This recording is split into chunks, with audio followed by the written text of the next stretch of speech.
Hello, everyone, and welcome to Future News Daily, where I bring you the latest advancements in technology, longevity, science, medicine, and AI. Today is Friday, January 10th, 2023. Don't forget to like, subscribe, and hit notification bells. With that being said, let's get started.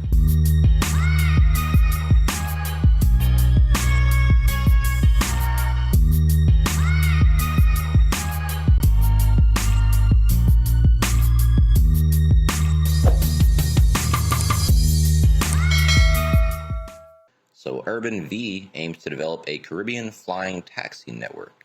Italy-based Urban V recently announced its intentions to develop a flying taxi network for the Caribbean. Urban V is presently in discussion with a Caribbean airline regarding a pilot project connecting a number of islands. The company also plans to establish stakeholder partnerships with local airports, cruise ship ports, and major hotels and resorts. Quote, "We have the ambition to be among the first in the world to launch advanced air mobility commercial networks. We plan to activate the first route by the end of 2024 in Rome," so end of next year. Last October, Urban V unveiled in Rome Europe's first test vertiport adjacent to one of Europe's busiest airport hubs with crewed public trial flights. So they've made a good amount of leeway here already. Caribbean Inter-Island Air Mobility Network is a solution to bridge the island hurdle, water. In a region that is highly dependent on tourism, flying taxis will also become a tourist attraction to view the islands from the air and help the local economy. That's a very good point. They probably have a good boost in aggregate to GDP in the Caribbean. Vertiport infrastructure is vital to the project's success. This could include sites on hotel rooftops and even landing bays on luxury yachts. So this is really cool. There's a lot you could do with this. Pretty quick article, just getting the info out there. What they're saying, I don't know to what extent they're going to go, how many Caribbean islands they're going to go with. Maybe they might start with a few, maybe half a dozen that are just closer to each other, progressively get going on that. But this seems like a really good idea. I bet you they're going to have subscription models, annual subscriptions or things like that, vacation packages. Yeah, this is a really good idea. I like this a lot. So very good for them. Next up, new nanoparticles deliver therapy brain-wide and edit Alzheimer's gene in mice. So gene therapies have the potential to treat neurological disorders like Alzheimer's and Parkinson's, but they face a common barrier, which is the blood-brain barrier, which we've covered multiple times on this show. Now, researchers at the University of Wisconsin-Madison have developed a way to move therapies across that barrier with a range of biological medications and treatments. So they're using CRISPR to get it done. A researcher on the project said, quote, "There is no cure yet for many devastating brain disorders. Innovative brain-targeted delivery strategies may change that by enabling non-invasive, safe, and efficient delivery of CRISPR genome editors that could in turn lead to genome editing therapies for diseases." This is said by Xiaoqin Gong, professor of ophthalmology researcher on this project. So CRISPR is a molecular toolkit. I'm sure most of you have heard the name already, for editing genes, but the toolkit is only useful if it can get through security to the job site. So again, the blood-brain barrier is a membrane that selectively controls access to the brain, screening out toxins and pathogens that may be present in the bloodstream. Unfortunately, the brain barrier bars some beneficial treatments, like certain vaccines and gene therapy packages, from reaching their targets because it lumps them in with hostile invaders. Injecting treatments directly into the brain is one way to get around this blood-brain barrier, but it's an invasive procedure that provides access only to nearby brain tissue. Quote, "The promise of brain gene therapy and genome editing therapies relies on the safe and efficient delivery of nucleic acids and genome editors to the whole brain."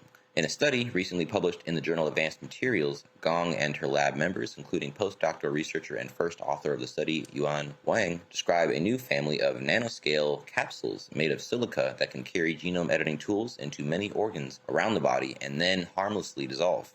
By modifying the surfaces of the silica nanocapsules with glucose and an amino acid fragment derived from the rabies virus, the researchers found the nanocapsules could efficiently pass through the blood-brain barrier to achieve brain-wide gene editing in mice. In their study, the researchers demonstrated the capability of the silica nanocapsule's CRISPR cargo to successfully edit genes in the brains of mice, such as one related to Alzheimer's disease called amyloid precursor protein gene. So because the nanocapsules can be administered repeatedly and intravenously, they can achieve higher therapeutic efficacy without risking more localized and invasive methods. The researchers plan to further optimize the silica nanocapsule's brain targeting capabilities and evaluate their usefulness for the treatment of various brain disorders. This unique technology is also being investigated for the delivery of biologics to the eyes, liver, and lungs, which can lead to new gene therapies for other types of disorders. So next up, following again on, I know we previously did something similar to this about Neptune, going Neptune in a year. This is Mars in 45 days. I don't know if the relative speeds here are faster or slower because I don't know what the distance relations are here, but we might find out. So let's read on and see what's going on. NASA's manned mission to Mars would take 7 months with the current technology we have for rockets. However, a nuclear-powered spacecraft could make the trek in just 45 days, according to news shared by the space agency. The design, which has been in the works in some fashion for the past few decades, uses a nuclear reactor to provide energy to the rocket. Nuclear thermal and nuclear electric propulsion is a top contender for the job, too. The original design is part of research completed by the NASA and Soviet space program, which happened during the space race all those years ago, starting back even from the Soviet era. A few years ago, NASA reignited the program for the explicit purpose of creating a bimodal nuclear propulsion device that would consist of the nuclear thermal and nuclear electric propulsion elements, or NTP and NEP, respectively. The idea is to create a nuclear-powered spacecraft capable of cutting down the transit time to Mars and other planets exponentially. NASA shared an updated page on the topic this month, detailing how the system would look and how it would take advantage of a wave rotor topping cycle. This new class of propulsion system would cut the Mars trip down by literal months. So let's get a quick clip of this.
As part of its NASA Innovative Advanced Concepts program, so that was just a trailer or like an advertisement for their new program, I suppose, the space agency has selected a nuclear concept to enter Phase 1 development. It's unclear exactly when the Phase 1 development might lead to a proper nuclear-powered spacecraft. Still, it is reassuring for the future of space exploration to see the space agency looking for new ways to push its systems further. The Artemis 1 launch last year left many people excited about the prospects of exploring our solar system even more. But if we want to take astronauts to Mars and other planets reliably, we're going to need nuclear-powered spacecrafts that can make the trip more bearable, as 6 months in space waiting to arrive at Mars could cause astronauts to lose an insane amount of bone mass. So this latest development will receive a $12,500 grant to assist in maturing the technology and even including some other proposals to help create new instruments, power systems, and more. So it doesn't sound like a lot of money for this, but I guess any amount of little grant is enough or does something. So I'm sure we'll continue to see money thrown at these types of projects to cut down space travel time. So we can only assume that eventually or inevitably we'll discover some technology. It might not be this one, but something like this that will have a exponential reduction in travel time for interstellar space travel. All right, moving on. So MAIA Biotechnology advances new telomere-targeting molecule program. Yeah, this one might be kind of technical, but I think it's important. So we're going to press through this. So MAIA Biotechnology announced today, well, as per January 17th, announced today the advancement of its telomere-targeting molecule program. MAIA is designing and evaluating multiple telomere-targeting compounds designed to modify the telomeric structure through the cancer cell, intrinsic telomerase activity, and thus cause the death of these cells. The studies, conducted in vitro in multiple cancer cell lines and in vivo in several preclinical cancer models, demonstrated the intended mechanism of action and high-level anti-cancer activity for these new molecules. The compounds belong to a new chemical class of molecules called telomere-targeting divalent dinucleotides. So MAIA has nominated one lead new molecular entity candidate, designated as MAIA 202120, and one backup new molecular entity candidate, MAIA 2022-12 for further advancement into preclinical GLP toxicity and other studies, and may advance one of these candidates into human clinical trials upon completion of the required preclinical evaluations. MAIA also has filed a broad provisional patent application covering the composition of matter for the new telomere-targeting molecules in the fourth quarter of 2022. Quote, the discovery and preclinical advancement of these new telomere-targeting compounds represent the new beginning of a significant new chapter for MAIA. We have generated highly encouraging data in vitro and in vivo in several different tumor models showing impressive single-agent activity for the new compounds, as well as in combination with immune checkpoint inhibitors. The observed anti-cancer activity is quite remarkable. So using these new telomere molecules as anti-cancer agents or cancer-killing agents, sounds like, often leading to complete tumor eliminations in vivo models. We are working diligently to advance these candidates toward clinical development.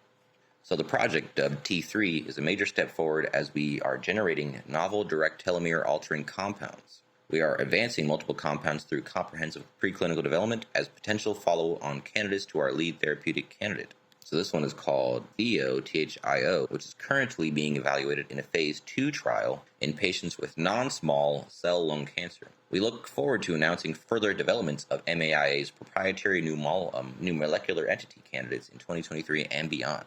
At the 24th International Roundtable on Nucleosides, Nucleotides, and Nucleic Acids in Stockholm in August 2022, MAIA presented an overview of its promising THIO drug discovery platform for generating potential anti-cancer agents. The presentation demonstrated the importance of cancer cell telomeric DNA structural and functional integrity, as well as therapeutically attractive opportunity to induce stress, increase innate sensing, and adaptive anti-tumor immunity via cancer cell self-produced chemical modification of telomeres. Wow. So, honestly, just on a side, the videos, articles I've done since I started this page, I've probably come over 6 to 12 different types of cancer killing, curing technology. I think it's safe to say it's pretty much cured. Some of these, yes, are still clinical trials, some even preclinical, but the evidence is overwhelming. And again, this is just one specific type of technology. So by the end of the decade, I think it will be a very, very high percentage of these that are the level of being able to be fully on the market. By the end of the 2020s, cancer could go by the way of any of the 20th century diseases that don't exist really anymore on a material level. So anyway, that is the last article I have for you today. Don't forget this video is for educational purposes only. I will never recommend any investments, solicitor your time or money, attempt to contact you on any other platform, or own any rights to the information within this content. With that being said, thanks for tuning in, and I'll see you in the next one.